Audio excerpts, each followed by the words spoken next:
नमस्कार दोस्तों, ये video editorial compilation for mains का पार्ट है। आप प्लेलिस्ट में जाके एडिटोरियल की वीडियोस पेपर वाइज और टॉपिक वाइज देख सकते हो। और अगर आप दिसंबर 2019 के बाद की वीडियोस को देखना चाहते हो तो वीडियो के नीचे मौजूद ज्वाइन बटन की सहायता से आप मेंबरशिप को ज्वाइन कर सकते हो। चलिए डिस्कशन स्टार्ट करते हैं। आप जीएस पेपर 2 के इस टॉपिक से और इवन जीएस पेपर 3 से भी इस आर्टिकल को रिलेट कर सकते हो। देखो, वर्ल्ड के वेरियस एक्सपर्ट्स का ये मानना है कि इंडिया में लॉकडाउन को सही समय पर इंप्लीमेंट किया गया। शुरुआत में कुछ एक्सपर्ट्स ने यह बोला था कि हम एक्स्ट्रा केयरफुल रहे, सिचुएशन इतनी ज़्यादा खराब नहीं हुई थी, उसी से पहले हमने लॉकडाउन को इंप्लीमेंट कर दिया और शायद इसी का नतीजा है कोविड-19 के केसेस हमारे देश में बाकी देशों के अपेक्षाकृत कम हैं। हालांकि केस अभी 5000 के आसपास हैं, फिर भी सिचुएशन अंडर कंट्रोल है। यूएसए ने सही समय पर लॉकडाउन को इंप्लीमेंट नहीं किया। यूएसए में सिचुएशन कंट्रोल नहीं हो पा रही है। 3.5 लाख से ज़्यादा केस सामने आ चुके हैं कोविड-19 के अभी तक यूएसए में, और 11,000 से ज़्यादा लोगों की डेथ हो चुकी है। लेकिन देखो, सरकार के सामने अभी फिलहाल सबसे बड़ा जो डायलेमा है, सबसे बड़ी जो कन्फ्यूजन है, वो ये है कि 14 अप्रैल के बाद क्या किया जाए। क्या लॉकडाउन को एक्सटेंड किया जाए या फिर लॉकडाउन को ख़त्म कर दिया जाए। देखो, लॉकडाउन की वजह से इकोनॉमिक एक्टिविटीज़ पूरी तरह से बंद हैं। एसेंशियल कमोडिटीज़ को अगर छोड़ दें, बाकी सभी बिजनेसेस के ऑपरेशन पूरी तरह से ठप हैं। इससे बहुत ज़्यादा नुकसान हो रहा है सरकार को भी, बिजनेसेस को भी, और डेली वेजर्स का तो आपको पता ही है, जो डेली कमाते हैं, डेली खाते हैं, उन्हें भी बहुत ज़्यादा मुश्किल भरे हालात से गुजरना पड़ रहा है। और इवन देखो, रबी की फसल पककर तैयार है, बट लॉकडाउन की वजह से किसान फसल को काट नहीं पा रहे हैं, मंडी तक नहीं ले जा पा रहे हैं, क्योंकि एक तो माइग्रेंट वर्कर्स नहीं मिल रहे हैं फसल की कटाई के लिए, दूसरा ट्रांसपोर्ट की सर्विसेज भी पूरी तरह से ऑपरेशनल नहीं है ताकि किसान आसानी से अपनी फसल को मंडी तक पहुंचा सकें। कहने का मतलब देखो सिंपल और साफ है कि लंबे समय तक लॉकडाउन को हम इंप्लीमेंट करके नहीं रख सकते, इससे बहुत ज़्यादा नुकसान होगा। और देखो, एसेंशियल कमोडिटीज़ की सप्लाई भी कुछ दिनों तक तो सुचारू रूप से चल सकती है, लेकिन उसके बाद तो प्रॉब्लम्स आएंगी ही आएंगी। लेकिन देखो, अगर दूसरी तरफ की बात करें, सरकार ने लॉकडाउन हटा दिया तो पिछले 21 दिनों में जो फायदा हुआ है, कोविड-19 को बढ़ने से हमने रोका है, वो और तेजी से फैल जाएगा। मान लीजिए जैसे ही 15 तारीख को अनाउंस कर देती है सरकार कि लॉकडाउन में ढील है, तो लोग जो 21 दिनों से घरों में बंद हैं, वो देखो एकदम से बाहर निकलेंगे और फिर खतरा पैदा हो जाएगा कोविड-19 के स्प्रेड होने का। तो सरकार के सामने अभी ये चुनौती है, क्या डिसीजन लिया जाए 14 अप्रैल के बाद। केंद्र सरकार ने विभिन्न राज्यों से सुझाव मांगे हैं। आप बताइए 14 अप्रैल के बाद क्या किया जा सकता है। और कुछ स्टेट्स जैसे तेलंगाना, छत्तीसगढ़, इवन यूपी, इन्होंने साफ तौर पे बोला है देखो लॉकडाउन को एक्सटेंड करने की आवश्यकता है। केसीआर जो मुख्यमंत्री हैं तेलंगाना के, उन्होंने तो सीधा सीधा बोल दिया कि ज़्यादा मेहनत करेंगे, 6 महीने 1 साल में इकोनॉमी को फिर से रिवाइव कर लेंगे, लेकिन लोगों की जो जानें जाएंगी उनको फिर से रिवाइव नहीं किया जा सकता। इसलिए मेरा प्रधानमंत्री से निवेदन है कि आप बेहिचक लॉकडाउन को एक्सटेंड कर दीजिए। ये राय थी तेलंगाना के मुख्यमंत्री केसीआर की। इवन प्रधानमंत्री ने यूनियन मिनिस्टर्स के एक ग्रुप को कहा कि आप रिकमेंडेशंस दीजिए, अगर 14 तारीख के बाद कुछ बिजनेसेस को ओपन करने के लिए अप्रूवल देना हो तो किस प्रकार के बिजनेसेस को प्रायोरिटी दी जाए। मतलब सरकार अभी फिलहाल मंथन कर रही है बड़े स्केल पर कि क्या करना चाहिए 14 अप्रैल के बाद। वैसे देखो, जो स्ट्रेटेजी सरकार अपना सकती है या फिर विभिन्न एक्सपर्ट्स जो अपनी राय दे रहे हैं, उसके बारे में हम डिस्कस करें। सरकार को फेस वाइज अप्रोच अपनानी चाहिए। एक फ्रेमवर्क सरकार के द्वारा इस्टेब्लिश किया जा सकता है। जैसे देखो, पिछले 14 दिनों में या फिर पिछले 21 दिनों में अगर किसी डिस्ट्रिक्ट में एक भी नोवल कोरोना वायरस का नया केस सामने नहीं आया है, तो उस डिस्ट्रिक्ट में इकोनॉमिक एक्टिविटीज को ओपन कर दिया जाए। ओपन करने का मतलब यह नहीं कि सब कुछ नॉर्मल कर दिया जाए, रिस्ट्रिक्शंस लगी रहें। रिस्ट्रिक्शंस जैसे कि सेक्शन 144 या फिर 2 या 3 से लोग एक जगह पर इकट्ठा नहीं हो सकते।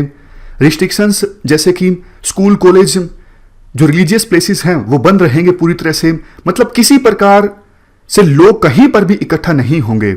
रिस्ट्रिक्शंस जैसे कि लोग घर से बाहर निकलेंगे तो कंपल्सरीली मास्क पहन के निकलेंगे। इस प्रकार के रिस्ट्रिक्शंस के साथ उन जिलों को ओपन किया जा सकता है जहां पर पिछले 14 दिनों में या फिर 21 दिनों में एक भी नोवल कोरोना वायरस का केस सामने नहीं आया है। और मीनवाइल बात करें उन डिस्ट्रिक्ट्स की जहां पर अभी एक्टिव केसेस हैं, डेली या फिर कुछ अंतराल के बाद ये केसेस सामने आ रही हैं, वहां पर सरकार की रणनीति देखो एग्रेसिव होनी चाहिए। जैसा हमने पहले भी डिस्कस किया था, लॉकडाउन सिर्फ आपको समय दे सकता है, लेकिन उस समय का इस्तेमाल आप कैसे करते हो इस पर डिपेंड करता है कि आप कितना इफेक्टिवनेस के साथ इस महामारी को कंटेन कर सकते हो। तो सरकार को समय मिल गया लॉकडाउन से, अब बारी है एग्रेसिव खेलने की, फ्रंट फुट पर खेलने की। वो जगह जहां जो हॉटस्पॉट्स हैं आप कह सकते हो, या फिर जहां पे एक्टिव केसेस हैं, फॉर एग्जांपल नोएडा, इंदौर, कासरगोड, जहां पे ज्यादा केसेस सामने आ रहे हैं, वहां पे देखो बड़े स्केल पर टेस्टिंग करने की आवश्यकता है। अभी तक इंडिया ने काफी कम टेस्टिंग की है, 1,15,000 के आसपास इंडिया ने टोटल टेस्टिंग की है पूरे देश में। तो जो हॉटस्पॉट्स हैं वहां पे बड़े स्केल पर टेस्टिंग होनी चाहिए, और ना सिर्फ वो लोग जिनमें सिम्टम्स दिखे हैं नोवल कोरोना वायरस के, बल्कि रैंडम टेस्टिंग भी होनी चाहिए, ताकि यह पता लगाया जा सके कि कम्युनिटी स्प्रेड इस वायरस का हुआ है या फिर नहीं हुआ है। इससे होगा क्या, इससे देखो पता लग जाएगा कि कौन कोविड-19 से इन्फेक्टेड है, और जिसका पता लगता है कि ये कोविड-19 से इन्फेक्टेड है उसके कॉन्टैक्ट्स को ट्रेस किया जाए जल्द से जल्द, और कॉन्टैक्ट्स को क्वारंटीन में डाला जाए। भिलवाड़ा मॉडल की काफी ज्यादा बात हो रही है इन दिनों हमारे देश में। भिलवाड़ा देखो राजस्थान का एक जिला है जहां पर 20 से ज्यादा केस सामने आ गए थे नोवल कोरोना वायरस के। तो सरकार ने अच्छा एक्शन लिया। सबसे पहले तो पूरे जिले को सील कर दिया गया। आसपास के डीएम्स और एसपीज को बोल दिया गया कि आपके जिले से ना तो भीलवाड़ा में कोई आएगा और ना ही भीलवाड़ा से कोई बाहर जाएगा। पूरी तरह से सील कर दिया गया इस जिले को। उसके बाद सरकार ने कई सारे जो होटल्स और हॉस्पिटल्स थे उनको टेक ओवर कर लिया, ताकि कोविड-19 के पेशेंट्स का इलाज हो सके, और बहुत से लोग जो कांटेक्ट में आए हैं पेशेंट्स के उनको क्वारंटीन करके रखा जा सके।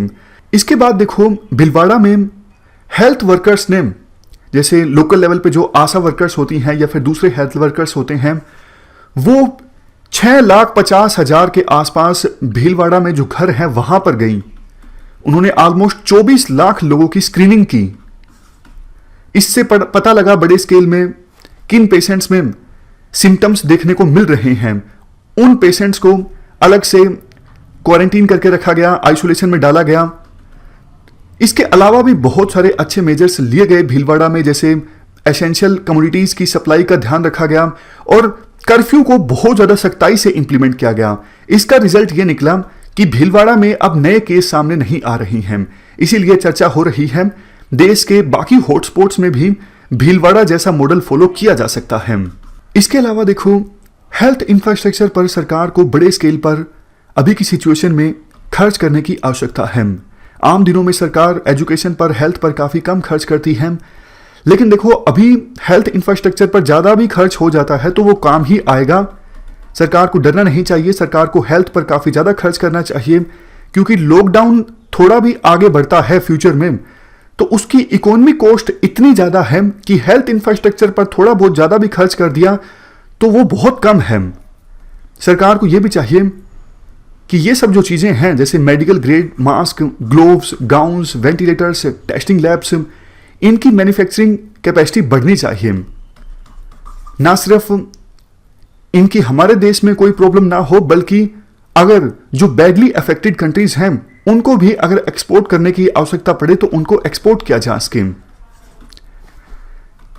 एक बात ये बोली जाती है आर्टिकल में, बट देखो प्रॉब्लम ये है कि इन चीजों की मैन्युफैक्चरिंग में स्पेसिफिक कुछ रॉ मटेरियल्स का इस्तेमाल होता है जो हमारे देश में नहीं मिलता। फॉर एग्जाम्पल कोयम्बटूर में जो गारमेंट मैन्युफैक्चरर हैं उनको बोला गया था कि आप अपनी प्रोडक्शन लाइन फिलहाल शिफ्ट कीजिए, मास्क बनाइए बड़े स्केल पे। N95 मास्क की हम बात कर रहे हैं। जो सिंपल वाला मास्क है वो तो देखो सिंपल कपड़े से ही बन जाता है, ये N95 मास्क, सर्जिकल मास्क। लेकिन इस मास्क में जो स्पेशल ग्रेड फैब्रिक इस्तेमाल होता है वो नहीं मिला कोयम्बटूर के मैन्युफैक्चरर्स को, तो ये दिक्कत आती है। सरकार को ये भी चाहिए कि जिस भी रॉ मटेरियल को सोर्स करना है उसको डिप्लोमेसी का इस्तेमाल करते हुए सरकार दूसरे देशों से जल्द इंपोर्ट करे और मैन्युफैक्चरिंग हम खुद से कर सके हमारे देश में बड़े स्केल पर। तो ये सब स्टेप्स सरकार ले सकती है। देखो एक बात साफ है कि लॉकडाउन तो एकदम से हटने वाला नहीं है, फेज वाइज मैनर में हटेगा। सभी जगहों को, सभी डिस्ट्रिक्ट्स को सरकार एक नज़र से नहीं देखने वाली है और लॉकडाउन हटेगा भी तो एकदम से नहीं हटेगा। स्कूल कॉलेजेस ये तो बंद ही रहेंगे, ऐसा सिग्नल तो सरकार ने साफ तौर पर दे ही दिया है कि 15 मई तक स्कूल कॉलेजेस, रिलीजियस प्लेसेस ये सब बंद रहेंगे। मतलब ऐसी कोई भी जगह नहीं खुलने वाली है इवन मई के महीने में भी जहां से कोरोना वायरस के फैलने का खतरा हो। सरकार ज़्यादा सावधान रहेगी तबलीगी जमात के केस सामने आने के बाद। इस डिस्कशन में फिलहाल इतना ही है। Thank you very much for discussion.